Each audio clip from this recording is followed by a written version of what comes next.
remember when Lauren Hill told you just that y'all lucky that she dead? She ain't talking to me, so I ain't worried about it. She ain't say it to me. She said it to y'all, cause I don't go see the bitch, cause I ain't got 2 days to throw away. But remember when she told y'all that y'all lucky she here and don't be complaining about her being late? Mimi had never been a big fan of hip hop.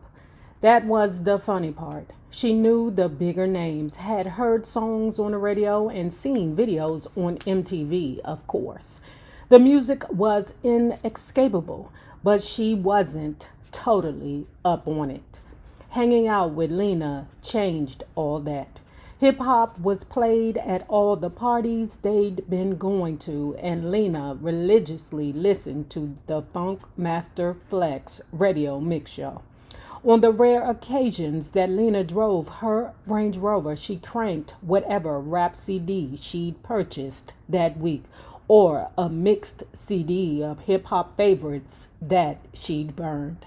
Usually they took car services, in which case Lena would make the driver tune to Blazin' 104, which played mostly hip hop and R&B songs that had hip hop remixes. Oh y'all don't know what y'all missing. The remix, bitch. Y'all put below y'all favorite remix. I can't think of them right offhand, but I'm going to say one of them was Queen Latifah, Yo-Yo, and MC Light and Brandy's I Want to Be Down. About yay short, about yay tall, about this big, about this small. I'm like, Queen Latifah, what the hell you talking about? Your bag of dicks. Usually they took car services, in which case Lena would make the driver tune to Blazin' 104, which played mostly hip hop and R&B songs that had hip hop remixes. The music was the bass heavy expletive filled soundtrack of Lena's life, but Mimi didn't mind the overload. She was turning into a hip hop head. Though, unlike Lena, she didn't know every single word to every single song. Now here she was at Grove Street Studios about to sing the hook on a record with Super Fat E. Lena had had her listening to various rap song collabos all week like she was in training for a prize fight. Ooh, y'all, that BBD remix, that entire album was amazing. Also, all of SWV's remixes. Anything you wanna do, I am gonna try. That E was one of Lena's favorites. You're lucky to get down with him, Lena had gushed. Everything he touches turns platinum. His flow is just bananas.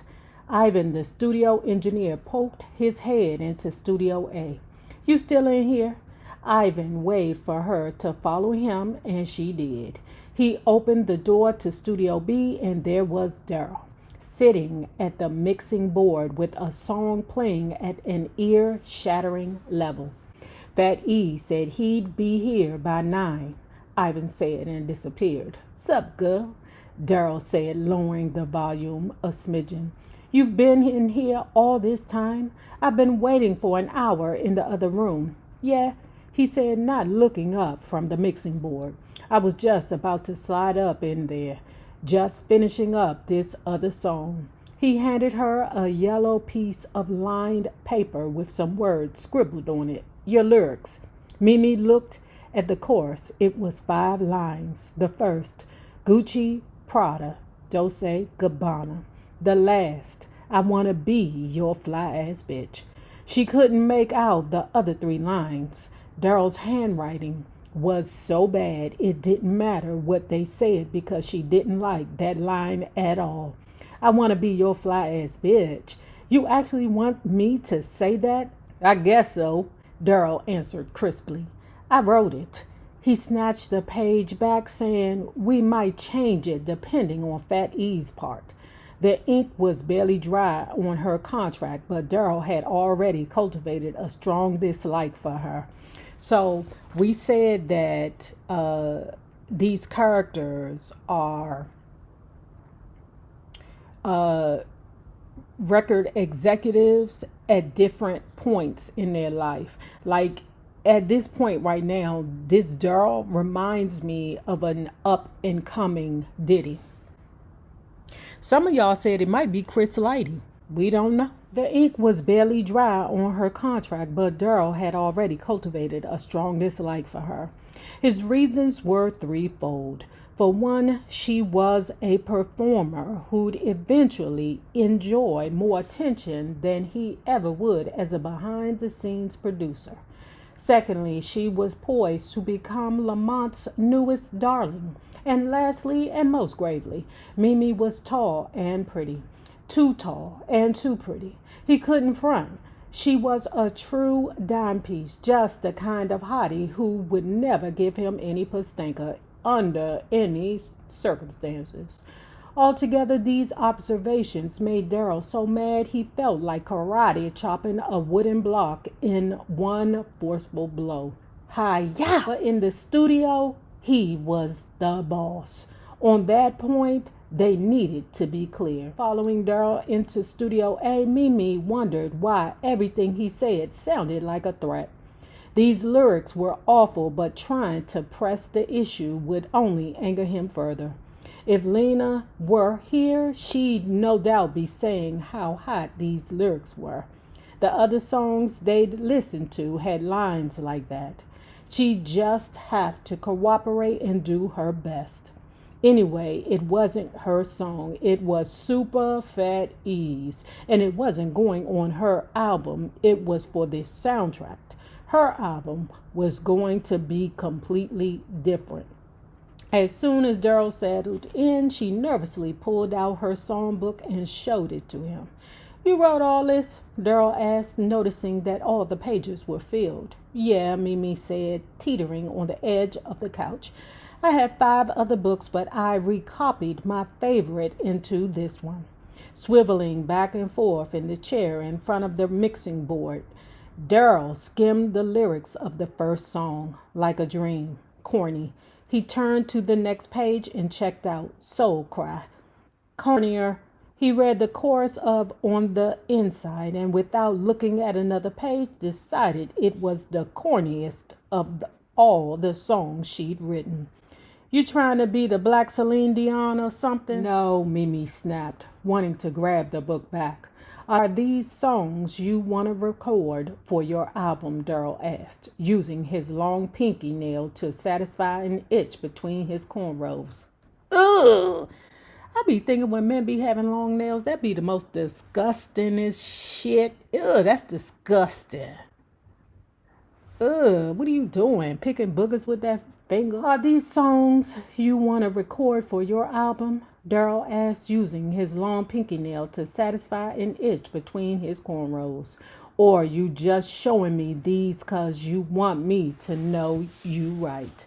A little of both, Mimi said hesitantly. He obviously didn't like the songs. I don't have to record those, but I definitely want to be part of the writing process, you know. I want to be sort of like Lauryn Hill or Erykah Badu. Really? Daryl said contemplatively, trying not to let his face register surprise at this ridiculous bit of information. If he were a real asshole, he would have given a voice to his first reaction, which was, bitch, you ain't no Lauryn Hill, and you ain't never gonna be. Well, first of all, Lauryn Hill ain't no Lauryn Hill. And she ain't been for years. If he were a real asshole, he would have given voice to his first reaction, which was, bitch, you ain't no Lauryn Hill, and you ain't never gonna be. Not on this label. If he were committed to his A&R job, he would have done his duty and diplomatically explained that the label had some slightly different ideas about what kind of artist she would be, which was more radio ready, supremely cross-marketable, J-Lo, and less soul-searching, average-selling Erykah Badu. Ooh. That bitch still torn? Now she ain't as late as Lauren Hill, but the bitch still torn. We still go see her because we know at least she gonna be there. Eric Badu might be late, but at least she show. That goddamn Lauren Hill don't never come. She ain't never on time. Never, ever, ever. Remember when Lauren Hill told you bitches that y'all lucky that she dead? She ain't talking to me, so I ain't worried about it. She ain't say it to me. She said it to y'all because I don't go see the bitch. Because I ain't got 2 days to throw away. But remember when she told y'all that y'all lucky she here and don't be complaining about her being late? He thought Lamont had gone over that with her, but what would Daryl know? Lamont never told him anything. Instead, he gave her a vague "we'll see" and turned his back on her and got back into his music. Around 9, Ivan walked in and jovially announced Superfat E in the house.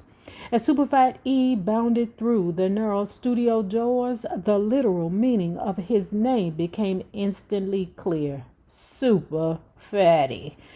Mimi realized her mouth was hanging open, so she quickly shut it. She knew he was on the big side, but damn, in person he was stupendously large. He had to be over 300 pounds. Well over. Well, when you think about Fat Joe or Big Pun, shit. That ain't that. I mean, 300 pounds is. I mean, he might be a little jiggly, but he ain't Big Pun or Fat Joe. He was wearing a plain white cotton undershirt that could have been used as a hammock for newborn triplets. Yellow sweatpants with white piping hung below his insanely bloated belly, and his plump, dimpled fist clutched a matching yellow jacket. Bouncing off his midsection at the end of a thick platinum chain was an enormous diamond E designed in such jagged script it looked like the work of Zorro. The combination of the yellow sweatpants, Fat Farm, naturally, the jeweled initial bigger than the head of an average young child, and his crackling kinetic energy made him seem like a cross between Big Bird and Superman. The only small things on Fat E were his feet. Oh, this is Fat Joe and or Big Pun. Because remember when, and at first, I was saying it was Aaliyah, but I don't know, it might be Ashanti now, because remember, it's a culmination of artists, producers, just at different time periods in their life. Okay. Like, I believe the writer is speaking on everyone in the industry, but she mixes them together so well that you can't pinpoint who is who. But anyway, getting back to it. When she was talking about the chain looked like a Zorro script, Terror Squad looks like a Zorro script. Y'all was Fat E's exultant greeting. It felt like a whoosh of pure oxygen followed him into the room. Fat E crowed at Daryl, standing up from the board to give him the customary b-boy salute. They clasped hands, curled their bodies towards each other, and tapped shoulders, using their free hand to tap the other's back. Daryl was so small and Fat E so large, it looked like Daryl might disappear into Fat E's embrace, never to be seen again. "Country D," Fat E said. "How are you?" "Hyped, Playboy," Daryl said, ready to blaze this record. Mimi couldn't stop staring as he and Daryl ribbed each other. She stood up and waited to be introduced. Daryl started up the music, obviously with no intention of introducing them. So Fat E took it upon himself. "Ernesto Moore," he said gallantly. He took her hand and theatrically kissed it. "You must be Mimi. Nice to meet you." He sank and sank and sank into the sofa and patted the small remaining space next to him. Mimi took a seat, and Fat E immediately swooped his arm around her. So this your first record?